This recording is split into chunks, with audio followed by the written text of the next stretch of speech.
Correct ಅಲ್ವಾ? ನೀವು ನಿಮ್ಮ ಅಕ್ಕ ತಂಗಿಯರಿಗೆ ರೆಸ್ಪೆಕ್ಟ್ ಕೊಡಬೇಕು.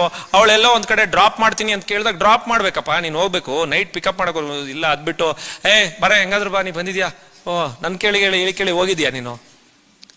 ನಮ್ಮಕ್ಕ ಕರಿತಾ ಇದ್ದಾಳೆ, ನನ್ನ ತಂಗಿ ಕರಿತಾ ಇದ್ದಾಳೆ, ಪ್ರೀತಿ ಇರ್ಬೇಕು, ಹೋಗ್ಬೇಕು. ನಮ್ಮ ತಾಯಿ ಕರಿತಾ ಇದಾರೆ, ಸಂಜೆ ಎಲ್ಲೋ ಬರ್ತಿದ್ದಾರೆ ಅಂದ್ರೆ ಆಟೋ ಅವರೆಲ್ಲೋ ಒಬ್ಬರೇ ಬರ್ತಾರೆ, ಇಲ್ಲಮ್ಮ ನಾನು ಬರ್ತೀನಿ ಪಿಕಪ್ ಮಾಡ್ಲಿಕ್ಕೆ. Should take care of her, should ask about her, you cannot leave them ಅಲ್ಲ. You take care of your family, you take care of your daughter, you take care of your wife. Say, society will be automatically safe. You don't have to bother. ನನ್ನ ಸ್ನೇಹಿತರು ಒಬ್ಬೊಬ್ರು ಹೇಳ್ತಿರ್ತಾರೆ, age ಆದ್ಮೇಲೆ ಏನ್ ಮಾಡ್ತೀಯೋ, ಏನ್ ಮಾಡ ನೋಡಪ್ಪ ನಾನು ಅದೇನು ಎಂಥದ್ದು ರವಿ ಇಷ್ಟೆಲ್ಲ ವೃದ್ಧಾಶ್ರಮ ಮಾಡ್ತೀನಿ ಅಂತ. ಅದು ಕಾನ್ಸೆಪ್ಟೇ ರಾಂಗ್ ಇಂಡಿಯಾಗೆ ನನ್ನ ಪ್ರಕಾರ.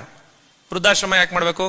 ನಿಮ್ಮ ತಂದೆ ತಾಯಿನ ನೋಡ್ಕೋ ಅಂತ ಕರೆಕ್ಟಾಗಿ ಬುದ್ಧಿ ಹೇಳೋಣ ಎಲ್ಲರಿಗೂ. ತಂದೆ ತಾಯಿನ ನೋಡ್ಕೋತಾರ ಅವರು. ವೃದ್ಧಾಶ್ರಮ ಯಾಕೆ ಮಾಡಬೇಕು? ನೀನ್ ಮಗು ಆಗಿದಾಗ ಎತ್ತಿ ಆಡ್ಸಿಲ್ವಾ? ನಿನ್ನೆಲ್ಲ ನೋಡ್ಕೊಂಡಿಲ್ವಾ?